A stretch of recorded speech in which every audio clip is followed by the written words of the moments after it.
네, 안녕하세요. 전도사 안철민입니다. 이번 시간에는 코넬리우스 반틸의 개혁신앙과 현대사상, 칼빈의 강요 중 일반 은총에 대해서 나누는 시간을 가지려고 합니다. 네, 제가 읽고, 어, 제가 이제 틀린 부분이 당연히 있을 수 있습니다. 그래도 이제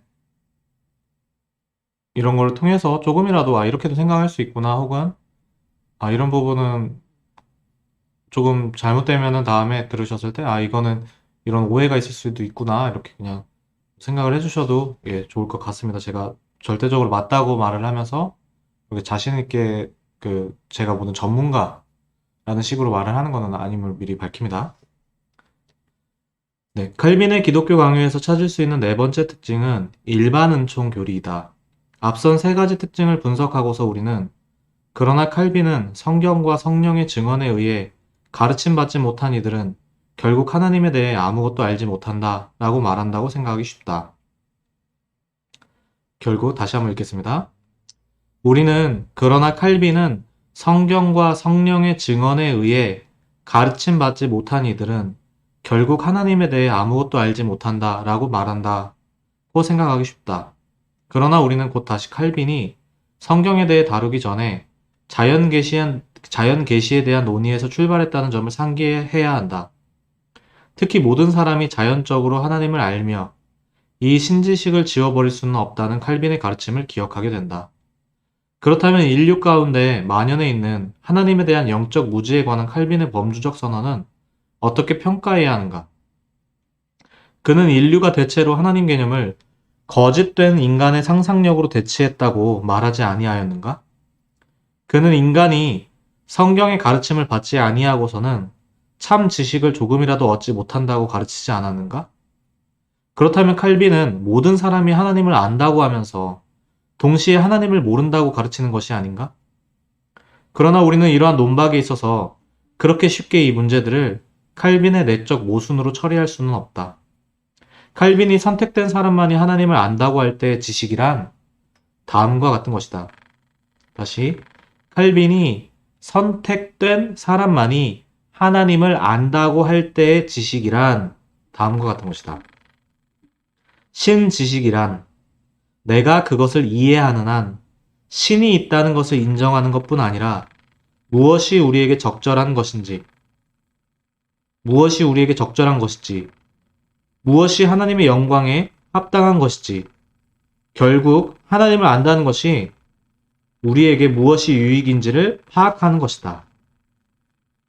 그러므로 정확히 말하자면 참 종교나 경건이 없는 곳에는 하나님을 아는 것, 신지식이 있다고 해서는 안 된다.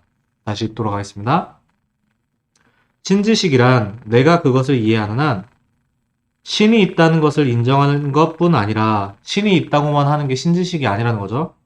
무엇이 우리에게 적절한 것인지, 무엇이 하나님의 영광에 합당한 것인지, 결국 하나님을 안다는 것이 우리에게 무엇이 유익인지를 파악하는 것이다. 그러므로 정확히 말하자면 참 종교나 경건이 없는 곳에는 하나님을 아는 것이 있다고 해서는 안 된다. 그러니까 신이 있다고 말한다고 해서 참된 경건이나 참 종교, 무엇이 우리한테 유익하고 어떻게 해야 되는지 이런 게 제대로 없는 곳에는 신지식이 있다고 하면 안 된다는 말씀인 것 같네요. 만일 아담이 타락하지 않고 가야 할 길로 갔더라면 인간은 이런 종류의 지식을 가질 수 있었다고 말할 수 있을 것이다.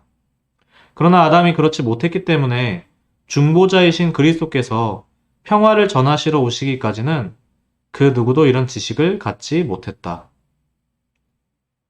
그러면 그리스도와 성령을 통하여 여기서 생각해볼게 중보자이신 그리스도께서 평화를 전하러 오시니까 이런 지식을 갖는 게 생겼다는 겁니다. 그러니까 예수 그리스도가 구원이 저희가 개인적이라고 생각을 할 때 개인적으로 예수 그리스도의 복음의 지식을 뭐 비밀한 지식이 아니라 공교회에서 그냥 그동안 우리가 인정하는 신앙과 그 고백 가르침 그 전통 그 말씀들 그런 것들을 우리가 접했을 때 개인적으로 그 지식을 개인적으로 접했을 때 그게 우리에게 개인적으로 구원이 적용이 되는 거죠. 그러면 그리스도와 성령을 통하여 하나님에 대한 가르침을 받지 못한 대다수의 사람들은 어떻게 되는가? 그리스도를 통해서 하나님에 대한 구원의 지식을 가지지 못했으므로 그들은 하나님을 전혀 모른다고 할 수 있는가? 가장 먼저는 다음과 같이 물어보아야만 한다. 그들이 신지식 없이 고안해낸 인식론과 존재론에 의해, 즉 그들 나름의 원칙에 의해 신지식에 이를 수 있는가? 만일 그렇다면 왜 하나님을 계시하신 그리스도의 가르침을 받아야만 하는가? 그들 나름의 원칙에서 그들이 그리스도에 대해 배울 수 있는가? 만일 그렇다면 그리스도께서 그들을 가르치시기 전에 사람이 하나님의 그리스도와 세상에 대해 먼저 가르쳐서는 안 되지 않는가? 또한 그들 나름의 원칙에서 그들이 성경을 이해하고 그리스도를 알고 그리하여 하나님에게로 나아가게 하는 준비가 되는 성령께 중생케 하시는 능력이 필요하다는 요구를 할 수 있는가? 만일 그렇다면 왜 꼭 성령께서 죄와 의와 심판에 대해 증거하셔야만 하는가? 다시 읽도록 하겠습니다. 그들이 신지식 없이 고안해낸 인식론과 존재론에 의해, 즉 그들 나름의 원칙에 의해 신지식에 이를 수 있는가? 사람들이 그들 스스로의 원칙에 의해 신지식에 이를 수 있는가? 그러니까 여기서 말하는 신지식은 그냥 신이 있다 없다 이걸 넘어서는 거였죠. 올바른 신지식이었죠. 만일 그렇다면, 만일 그 신지식에 이를 수 있다면 왜 하나님을 계시하신 그리스도의 가르침을 받아야만 하는가? 그렇죠. 자기들이 올바른 지식들을 세울 수 있다면 복음의 그리스도, 하나님을 계시하신 그리스도의 그런 가르침 이런 거를 따로 들을 필요가 없게 됐겠죠. 그들 나름의 원칙에서 그들이 그리스도에 대해 배울 수 있는가? 만일 그렇다면 그리스도께서 그들을 가르치시기 전에 사람이 하나님의 그리스도와 세상에 대해 먼저 가르쳐서는 안 되지 않는가? 만일 그렇다면 그리스도께서 그들을 가르치시기 전에 사람이 하나님의 그리스도와 세상에 대해 먼저 가르쳐서는 안 되지 않는가? 또한 그들 나름의 원칙에서 그들이 성경을 이해하고 그리스도를 알고 그리하여 하나님에게로 나아가게 하는 준비가 되는 성령의 중생케 하시는 능력이 필요하다는 요구를 할 수 있는가? 사람이 마음대로 자기가 이렇게 다 알 수 있다면? 만일 그렇다면 왜 꼭 성령께서 죄와 의와 심판에 대해 증거하셔야만 하는가? 그러므로 이 모든 질문에 부정적으로 답하지 아니할 수 없다. 이 질문들에 대하여 긍정적으로 대답한다는 것은 유한한 존재인 인간이 진리와 접촉할 수 없고 우연에 밀려다니지만 그래도 그는 진리를 찾을 수는 있다는 의미가 된다. 만일 이렇게 해서 진리를 찾는다면 그는 우연히 진리를 발견한 것이 된다. 즉, 그가 발견한 신이란 우연이라는 시면에서 부동하는 신인 것이다. 그런 신은 성경의 하나님이 아니다. 따라서 칼빈은 비록 인간이 하느님에 의해 가르침받은 대로의 지식을 얻지는 못하지만 사람 안에 나타난, 여기서 사람 안에 나타나는 거는 항상 본유관념이 아니라 자연스럽게 자아를 형성하면 우리가 주위에서 이미 자연스럽게 하나님에 대한 지식을 자라나면서부터 접하게 되었기 때문에 자연스럽게 그 신의식이 형성된 걸 말하는 겁니다. 또는 아담으로부터 물려받은 지식은 가진다고 주장한다. 그것은 인간이 하나님의 형상의 담지자로서 가지는 지식이다. 인간들은 이 신지식을 억누르려 한다. 그래서 그들은 하나님의 계시라는 빛이 끊임없이 그들을 비추지 않는 것처럼 살아간다. 그러나 이 세상에 그런 것은 하나도 없다. 이 빛의 비춤은 끊임없는 것이다. 신지식이란 그들 존재 자체에 붙박혀 있는 것이다. 이것도 우리가 자아를 이룰 때 지식으로 이루거든요. 이게 너무 간단한 얘기인데 인공지능이 항상 인간을 만들려고 할 때 뭘 하려고 하냐면 지식 정보들 가지고 하려고 해요. 그러니까 인간에 대해서 고민을 되게 많이 했겠죠. 인간 같은 지능을 만들려고 할 때. 하나의 존재를 이루려고 하니까 정보들로 이루려고 하는 거예요. 근데 우리는 이 정보라는 말이나 지식이라는 말을 해버리면 벌써부터 저희가 생각하는 그런 영혼의 그런 느낌이 아니라 존재의 그런 느낌이 아니라 따로 막 지식 따로 의지 따로 막 정력 따로 이런 식으로 생각을 하는데 그런 부분에서 차이가 있습니다. 그래서 존재 자체의 신지식이 붙박혀 있는 거죠. 의식이 있는 순간, 자아의식이 있는 순간 그 자아의식 안에 이미 신의식이라는 게 누구나 갖게 되는 거죠. 그러므로 이들에게 있어서 양심의 불안이 일시적으로 중지되는 일이 있다 해도 그것은 술 취한 이들이나 극도로 흥분한 이들의 잠과 별로 다를 것이 없다.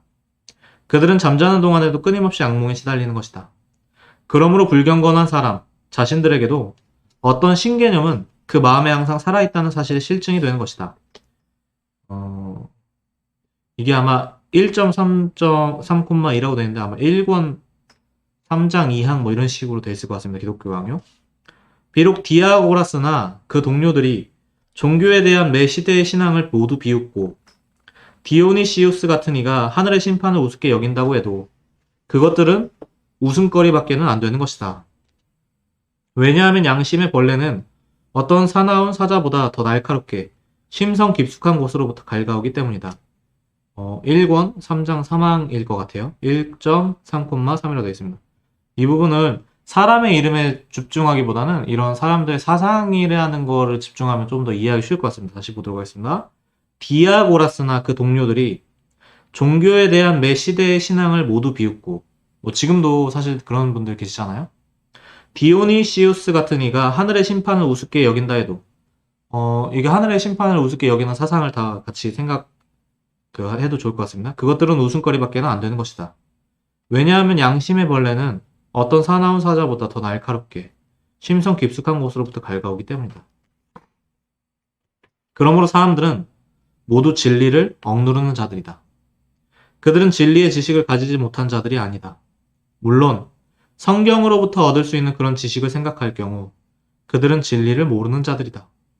그러나 그들은 진리를 억누르는 죄를 범하는 진리를 아는 자들, 진리를 소유한 자들이다. 여기서도 진리를 정확하게 제대로 알지는 못하는데 성경으로부터 얻을 수 있는 지식으로 생각을 하면 그 지식이 없는데 그게 아니라 또 이제 양심이라든지 뭐 이런 부분에서 진리의 지식을 가지지 못하는 부분이 또 없지는 않다는 거죠. 근데 이런 거 가지고 생각을 해도 성경처럼 확실하게 바르게 알 수는 없다는 거죠. 그들은 스스로가 하나님과 자신들의 어떠함을 알 수 있다고 주장함으로써 창조로 얻은 하나님 개념을 자신들이 생각해낸 새로운 신개념과 섞어버린 것이다. 이게 계속해서 나오는 거죠.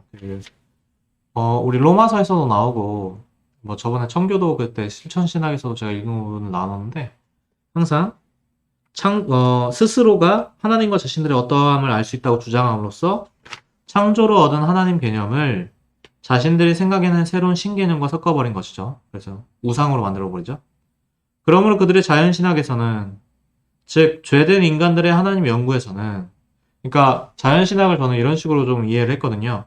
그냥 자기가 하나님의 계시와 상관없이 자기들이 그냥 논리적인 것들, 경험들, 사실들 가지고 그냥 구성한 지식들도 진리라고 바르다고 이제 생각을 하는 거 그리고 이렇게 해버려서 여기에다가 뭐 신이 있니 없니 이런 식으로 해버리면 결국에 하나님이 알려주신 것과 알려주셔서 아는 것과 인간이 해석해버린 것 사이에 경계가 없어져 버리는 그런 자연신학으로 저는 이해를 했었습니다. 즉 죄된 인간들의 하나님 연구에서는 영적 가늠 없이 어떤 주장도 할 수 없게 된다. 그들은 진리를 완전히 억누르지 못한다. 오히려 많은 오류를 섞어서라도 단편적인 진리를 말하게 된다. 진리를 완전히 억누르지 못하고 많은 오류를 섞어서 단편적인 진리를 말하게 된다고 하네요. 철학자들의 신은 그들의 창조주도 아니고 우주의 창조주도 아닌 것이다. 그러면 인간의 창조주인가요? 그 신은 항상 필연적으로 피조물에 묶이게 된다. 그러므로 중생하지 못한 죄된 인간은 마땅히 해야 할 참 하나님 예배를 전혀 할 수 없는 것이다. 실제에 있어서 그들은 하나님을 바로 알지 못한다. 왜냐하면 그들이 하나님을 생각할 때 반드시 하나님을 거짓되게 하여 하나님을 피조물의 수준으로 저하시키기 때문이다. 하나님을 그래서 바르게 아는 지식이 굉장히 중요합니다. 그러나 여기서 하나님께서는 이 저하 과정을 끝까지 내버려 두시는 것이 아니라고 칼빈은 말한다. 성령께서는 계속하여 하나님께로 돌아갈 것을 권유하고 계신다. 그리고 하나님께서 그들의 죄에 대한 심판의 일환으로 인간들이 더 깊은 죄로 내려가도록 내버려 두지만 완전히 모른 채 하시는 것은 아니다. 그분은 인간들을 당신에게로 돌이키기 위해서 계속하여 부르신다. 따라서 우리 자신의 지식은 우리로 하여금 신을 찾도록 자극할 뿐 아니라 친히 손으로 이끌어 그를 발견하게끔 하는 것이다. 1,1,1 1권 1장 1항일 수도 있을 것 같아요. 하나님께서는 비록 그들이 끝까지 진리를 억누르려고 애쓸지라도 자연 자체가 누구라도 잊지 않도록 하는 것처럼 진리를 완전히 억누르게 하지는 않으시는 것이다. 1.3,3 하나님께서는 우리들의 자연적 성향을 바꾸는 것보다도 자연적 성향은 이제 본성이죠. 나면서부터 우리가 경험한 거짓된 지식들로 이루어진 자기의 정체성입니다. 이 안에 남아있는 신에 대한 어렴풋한 인상을 없애는 것을 잘 아신다. 그러므로 이 세상이 할 수 있는 한 모든 신 지식을 내던져 버리려 하고 무엇보다도 없애버리길 원하는 것이 그들 안에 있는 신의식이지만 이것은 결코 완전히 없어지거나 사라지지 않는 것이다. 1.3,3 다시 자연적 성향 안에 신에 대한 어렴풋한 인상이 남아있다는 거예요. 인간의 죄된 본성 안에도 어렴풋한 인상입니다. 그러므로 이 세상이 할 수 있는 한 모든 신지식을 내던져 버리려 하고 무엇보다도 없애버리길 원하는 것이 그들 안에 있는 신의식이지만 이것은 결코 완전히 없어지거나 사라지지 않는 것이다. 인간들이 그것을 억누르려는 필사적인 노력을 함에도 불구하고 계속 이 신의식이 인간에게 남아있다는 것은 그들이 계속해서 하나님으로부터 수많은 은사를 받는다는 사실에도 이유가 있다. 하나님께서는 인간을 창조만 해놓으시고 무관심하신 분이 아니신 것이다.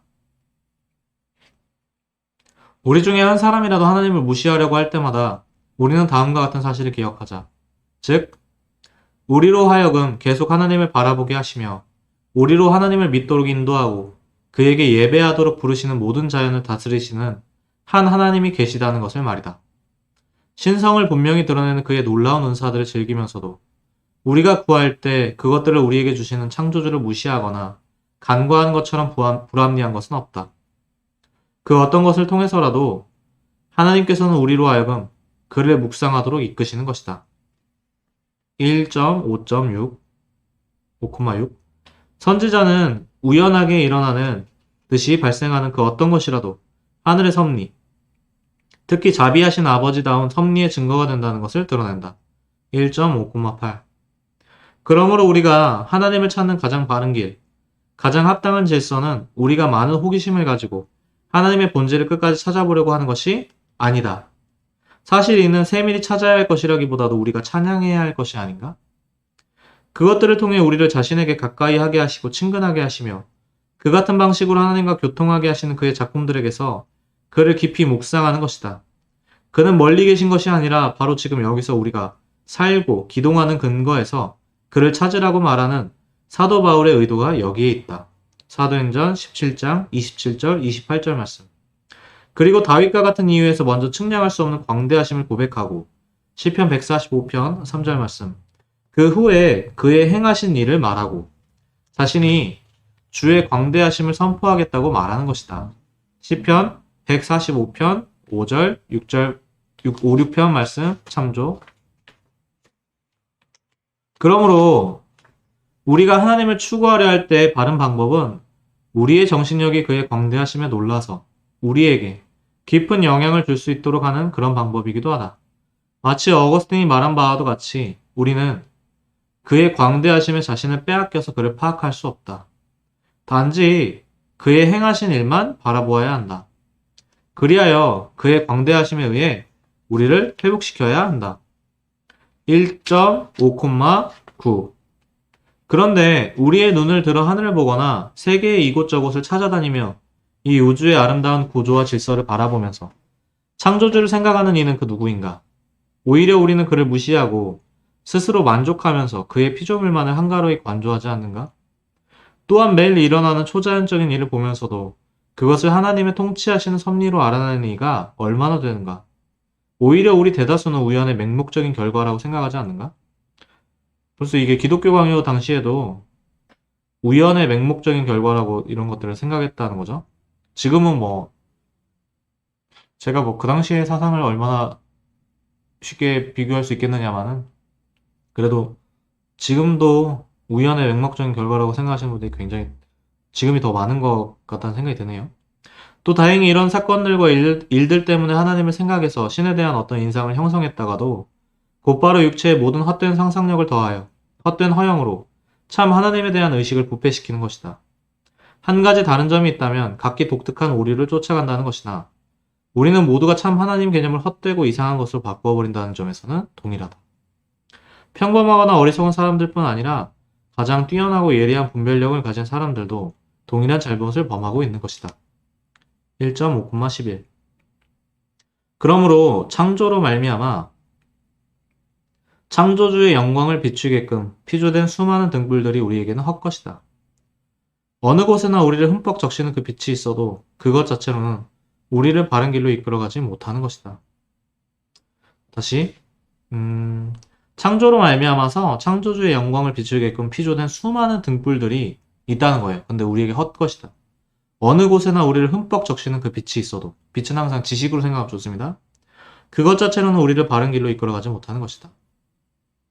그래서 사도도 이 세상은 보이지 아니하는 것들의 증거라고 말하고 나서는 곧 덧붙이기를 우리는 믿음으로써만 이 세상이 하나님 말씀으로 지어진 줄을 이해할 수 있다는 것이다. 히브리서 11장 3절 말씀. 그때 사도가 뜻하는 것은 보이지 아니하는 신성이 이 세상의 장관으로 나타났지만 하나님의 내적 계시가 우리의 눈을 조명하여 여기서도 가르쳐 주셨다는 의미에서의 조명이라고 생각하면 좋습니다. 신앙으로 볼 수 있기 전에는 그것을 볼 수 없다는 것이다. 그러므로 주님께서는 많은 것들과 수많은 자비로 인간들을 친히 이끄시려는 증언을 하시지만 인간들은 계속하여 자기 길로 가고 치명적인 오류에서 벗어날 줄 모른다. 1.5,14 특히 칼빈은 성경에서 흔히 하나님께 돌려지는 성품들은 이 자연으로부터도 명백히 드러난다고 말한다. 하나님께 돌려지는 성품들이 자연으로부터도 명백히 드러난다고 합니다. 이렇게 성경에서 열거된 성품들은 우리가 하늘과 땅에서 찾을 수 있는 성품들, 즉 자비하심, 선하심, 긍휼히 여기심, 공의로우심, 심판, 진리와 같은 것들이다. 또한 힘과 능력은 엘로힘이라는 명칭에 포함되어 있다. 선지자들이 그 거룩한 이름을 선포할 때도 이와 비슷한 형용사들을 사용한다. 수많은 경우를 들 수 있겠으나 여기서는 시편 한 편만을 시편 145편 들어도 족할 것이다. 여기에서 그의 능력 전부를 하나도 빼지 않고 잘 요약해주고 있기 때문이다. 여기 열거된 모든 성품들은 모두가 이 피조계에서 찾아 묵상할 수 있는 것들이다. 시편 145편 5절 참조. 이렇게 우리가 경험을 선생 삼아 하나님을 느끼는 그것을 이 말씀은 분명히 드러내어 주시는 것이다. 그러나 그리스도에 의한 가르침을 받지 않은 이도 때로는 자기 자신도 모르게 자연에 대한 실제적인 감정에서 유일하신 하나님을 가리키는 듯한 말을 할 수가 있다.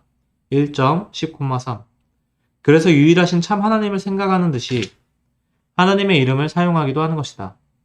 이것은 그들의 자연 계시에 대한 해석, 즉 자연신학이 진리를 포함한다는 뜻은 아니다. 칼빈은 이렇게 말한다. 그러나 모든 이교에서는 한 사람도 빠짐없이 그들 자신의 허영으로 거짓된 거세로 밀려가거나 빨려 들어간다. 그리하여 그들이 유일하신 하나님께 대하여 자연스럽게 생각한 것이 무엇이든지 그 개념이 사라져서 그것은 오직 그들로 변명하지 못하게 하는 구실만을 하는 것이다. 이미 우리가 앞에서 말한 바와 같이 철학자들이 숙고해서 고안해낸 핑계도 이 혐의를 벗을 수는 없고 오히려 그들 모두가 하나님의 진리를 부패하게 한 것이다. 그래서 하박국은 모든 다른 신은 헛것이라고 말한 후에 사람들로 하여금 그 성전에서 하나님을 찾도록 명령하고 있는 것이다. 하박국 2장 20절 말씀. 그 이유는 말씀으로 자신을 계시하신 하나님이 아닌 다른 분을 하나님으로 섬기지 않도록 하기 위함이었다. 1.10,3 또한 본성의 빛 또는 존재 자체의 법 또한 인간에게 하나님을 알려준다.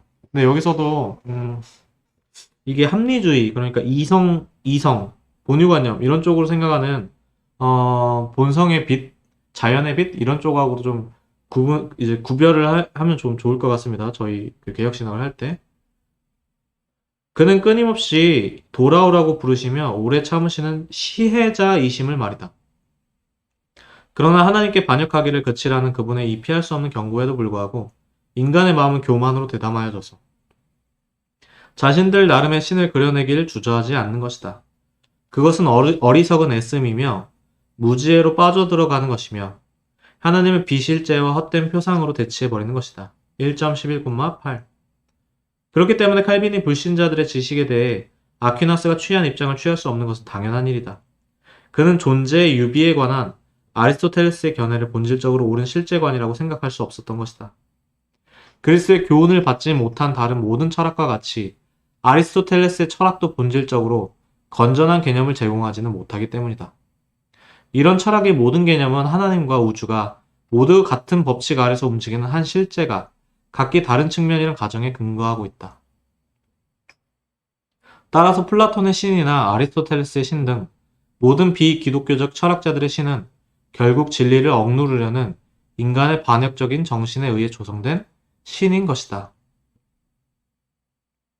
다시 읽도록 하겠습니다. 그리스도의 교훈을 받지 못한 다른 모든 철학과 같이 아리스토텔레스의 철학도 본질적으로 건전한 개념을 제공하지는 못하기 때문이다. 이런 철학의 모든 개념은 하나님과 우주가 모두 같은 법칙 아래서 움직이는 한 실제가 각기 다른 측면이란 가정에 근거하고 있다. 모든 개념이 하나님과 우주가 같은 법칙 아래서 움직이는 한 실제가 각기 다른 측면이란 가정에 근거하고 있다. 따라서 플라톤의 신이나 아리스토텔레스의 신 등 모든 비기독교적 철학자들의 신은 결국 진리를 억누르려는 인간의 반역적인 정신에 의해 조성된, 만들어진 신이라는 거죠. 물론 이것은 비기독교인들이 하나님의 계시의 사실에 대해 베푼 해석이 그들에게 아무 없는 것이란 뜻은 아니다. 비록 그들이 하나님께 반역하는 내적 원칙에서 행한 것임에도 불구하고 본성에 비친 그들로 하여금 많은 진리의 단편들을 말할 수 있게 하는 것이다. 예를 들어서 하나님이 세계의 영혼이란 개념은 철학자들이 제시한 것 중 가장 그럴듯한 것이다. 1.14,1 그러나 타락한 인간이 제시한 이런 가장 기본적인 해석도 내재주의적이다. 그렇지만 우리는 세속적인 학자들에게서도 많은 것들을 자유롭게 배울 수 있다. 1.15,2 죄로 타락한 후에 사람 안에 하나님의 형상이 심각한 기형이 되어 여기서 이제 하나님의 형상이 심각한 기형이 되었다고 하는데 이걸 좀 지식으로 생각을 하면 훨씬 더 좋을 것 같아요. 그럼 이제 왜곡됐다는 거죠. 1.15,4 그리고 철학자들도 타락 이전의 인간과 이후의 인간을 구별하지 못하고 인간의 이 두 상태를 혼동하고 있지만 1.15,7 우리는 특히 그들이 아래 것들에 대해 말할 때는 그들로부터 유익을 얻을 수 있는 것이다. 2.2,13 왜냐하면 모든 사람이 하나님의 능력 아래에 있어서 그 능력이 인간들의 정신을 극복하고 인간의 악의를 제한하여 큰 해를 끼치지 못하도록 하시기 때문이다. 1.17,7 정신의 건전함과 마음의 순정성이 동시에 사라졌다. 이것이 자연적 은사의 부패이다. 비록 이해와 판단의 어떤 능력은 남아있으나 우리는 약해지고 깊은 어두움에 물들어 있는 그것을 온전하다거나 건전한 정신이라고는 부를 수 없다. 또한 의지의 부패는 이미 잘 알려져 있다. 그러므로 그것에 의해 인간이 선과 악을 분별하고 이게 굉장히 중요한 얘기가 나옵니다. 지금 온전하거나 건전한 정신이라고 부를 수 없는데 그것에 의해 인간이 선과 악을 분별하고 이해하고 판단하는 이성은 자연적 은사인 것이다. 여기서부터 이성이란 개념이 깨집니다. 지금 같이 보도록 하겠습니다. 지금 굉장히 중요한 내용이 나왔습니다. 네, 잠시만요. 이성 개념이 지금 엄청 사실 저희가 꼭 한번 살펴봐야 될 부분이에요. 보도록 하겠습니다. 네. 잠시만요. 네, 보이시죠? 진위 선악을 식별하여 바르게 판단하는 능력, 절대자를 직관적으로 인식하는 능력. 이걸 뭐라고 했든지 간에 인간이 바르게 판단을 진리 기준이 될 수가 없는 거죠. 이 영역에 따르면 생각하는 능력이 없다는 게 아니라 이게 포스트모더니즘 시대도 잘 말하는 것 같아요. 그죠? 생각이 다 다르잖아요.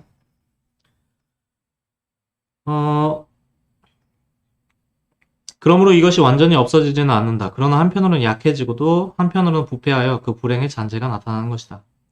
그것처럼 인간의 본성에서 뺄 수 없는 의지 역시 사라질 수는 없으나 이젠 전혀 선한 것을 풀지 아니하는 악한 욕망에 묶여 있는 것이다.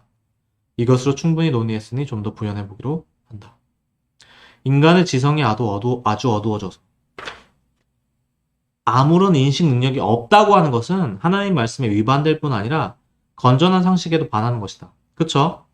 우리는 인간의 정신에 진리를 추구하려는 특정한 바람이 심기어져 있음을 보게 되는데 이는 이전에 진리를 맛본 일이 없이는 전혀 생겨날 수 없는 생각인 것이다. 이렇게 진리를 사랑할 때 애자를 쓴 것 같습니다. 진리에 의하여 자연적 능력을 가지고 있으므로 인간의 오성은 인식 능력을 갖는 것이다. 그러나 이 진리에는 곧 헛것새로 떨어지기 때문에 작용하자마자 쇠약해진다. 사실 인간의 정신의 그 어리석음 때문에 바른 길을 가지 못하고 수많은 실수를 경험하고 계속 넘어지고 마치 어두움을 헤매는 것 같이 헤매다가는 마침내 사라지기에 이르는 것이다. 이것은 인간의 진리를 추구하고 찾는다는 것이 얼마나 불가능한가 하는 것을 드러내는 것이다. 2.2,12 그러므로 지상적인 것에 대한 인식과 천상적인 것에 대한 인식을 구별해야 한다. 지상적인 것이란 하나님이나 그의 나라, 정의, 미래 삶의 축복되는 등과는 아무 관련이 없는 것. 즉, 현재의 삶과 중요한 관계를 맺고 따라서 어떤 의미에서는 현세에 제한된 것들이다. 이에 반해 천상적인 것이란 순수한 신지식, 참된 의의 본질, 그리고 하늘나라의 신비 같은 것이다. 지상적인 것에는 정부, 가사, 온갖 기술, 교양 등이 포함되며 천상적인 것에는 우리가 그것들에 맞추어 사는 하나님과 그의 뜻, 그리고 그의 통치에 대한 지식이 포함된다. 지상적인 것에 대해서는 다음과 같이 말해야 한다.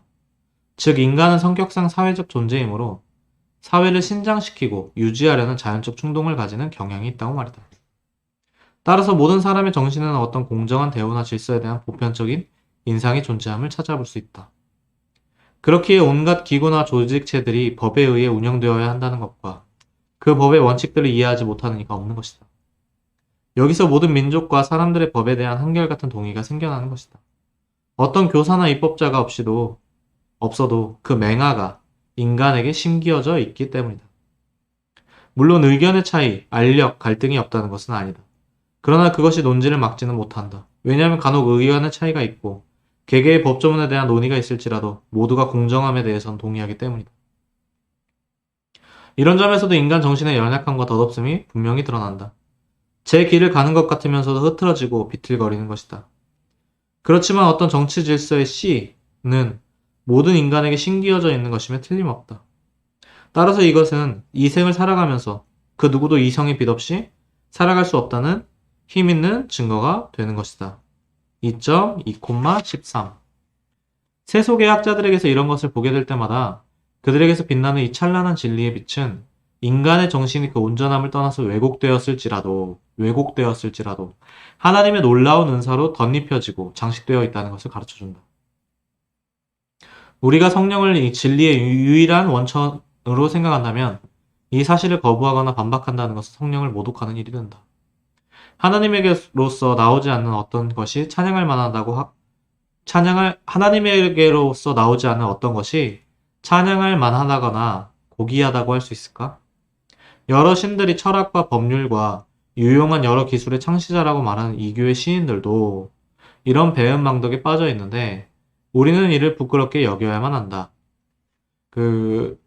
이것도 이제 그리스적인 그런 게 대표적으로 또 생각이 나는 것 같아요. 아마 데우스 엑스 마키나 같은 경우에도 지금 엑스 마키나라는 인공지능 영화가 굉장히 잘 만들어졌던데 거기에서는 잭슨 폴록의 그림 하나마저도 아마 그게 패턴과 관련해서 그게 다 전부 다 정말 빼놓을 수 있는 장면이 무의미한 장면이 없을 만큼 다 정보 덩어리로 저는 봤는데 그 제목 자체도 엑스 마키나잖아요.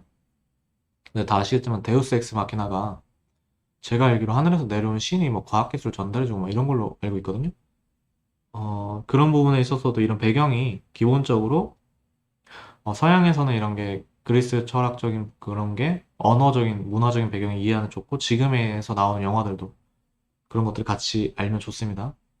뭐 인공지능 소피아도 이름이 아마 제가 알기로는 심플라톤주의, 영지주의 그런 느낌이 좀 나는 것 같아요. 그런 부분도 한번 생각하시면 좋을 것 같습니다.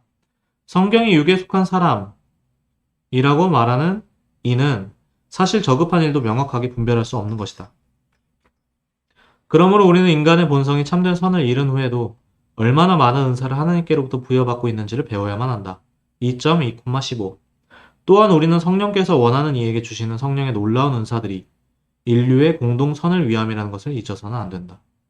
그러므로 인간 삶에서 가장 뛰어난 모든 지식은 성령을 통해 우리에게 주어지는 것이라고 말해도 놀람이 없다. 또한 완전히 하나님에게서 떠난 불경거하는 이가 성령과 무슨 관련이 있느냐고 물을 이유도 없다. 신자들 속에만 하나님이 거하신다. 로마서 8장 9절 말씀은 우리를 하나님의 전으로 거룩하게 지어가시는 성령의 사역을 뜻하는 것으로 이해해야만 한다. 고린도전서 3장 16절 말씀. 그러나 이 외에도 성령께서는 창조시에 부여하신 법칙에 따라서 모든 것을 채우시고 움직이시며 자극하시는 일을 하신다. 그러므로 주께서 우리로 하여금 물리학과 논리, 수학 등 모든 학문의 도움을 얻도록 하셨다면 우리는 불경거하는 이들의 사역과 노력으로부터도 도움을 얻어야만 한다. 굉장히 중요한 얘기를 했습니다. 다시 한번 보겠습니다. 성령께서는 창조시에 부여하신 법칙에 따라서 모든 것을 채우시고 움직이시며 자극하시는 일을 하신다. 그러므로 주께서 우리로 하여금 잘 들어주세요. 물리학과 논리, 수학 등 모든 학문의 도움을 얻도록 하셨다면 우리는 불경건한 이들의 사역과 노력으로부터도 도움을 얻어야만 한다. 만일 우리가 이런 분야에서 자유롭게 베푸시는 하나님의 은사를 무시한다면 우리의 게으름에 상당한 심판을 받아야 하는 것이다. 그러니까 어떤 의미냐면 제가 이제 저도 이제 사실 실력이 많이 부족해서 쉽게 어떤 부분이 맞다 틀리다 말하기는 어려운 영역이 과학 수학인데요. 그럼에도 불구하고 가끔씩 우리가 어떤 분들이 있냐면 창조과학 하시는 분들을 기독교인들 중에서도 좀 되게 너무 심하게 이거 어떤 의미냐면 니네도 결국에 이성으로 하려는 거 아니냐라고 말씀하시는 분들 계신데 창조과학이 틀렸을지라도 그게 같이 살펴보려는 영역이 그 자세가 원래 기독교인들의 자세였다는 느낌을 받거든요.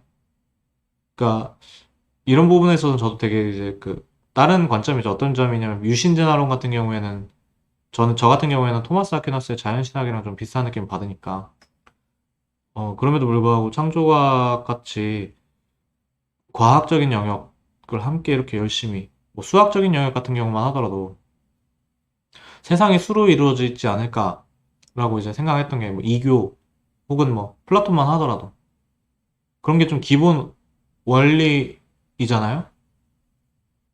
뭐 피타고라스 학파라고 하더라도 그런 부분에 있어서 왜 우리가 이런 부분들을 무시하거나 성경이 아니라고 다르다고 생각하는 것 자체가 아니면 이성으로 하는 거 아니냐고 하면서 이제 분리하는 것 자체가 원래 이 기독교 사상이 아닌 것 같아요.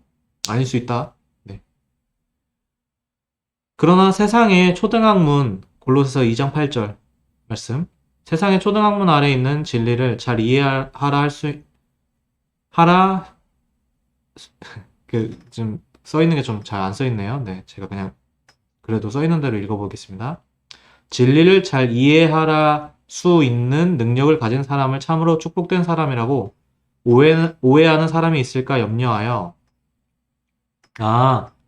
그냥 되게 진리를 이해할 수 있을 것 같은 지식이 뛰어난 능력을 가진 사람이 축복된 사람이라고 오해하는 사람이 있을까 염려하여 우리는 이들 이해 능력이 하나님이 보시기에는 안정된 것이 아니며 일시적인 것이고 참된 진리의 근거가 될 수 있는 것은 아니라는 사실을 곧 덧붙여 말해야만 한다. 어거스틴이 가르친 위대한 진리대로 타락 이후에 특별한 은사가 사라지자 자연적인 것도 오염된 중에 있게 되었기 때문이다.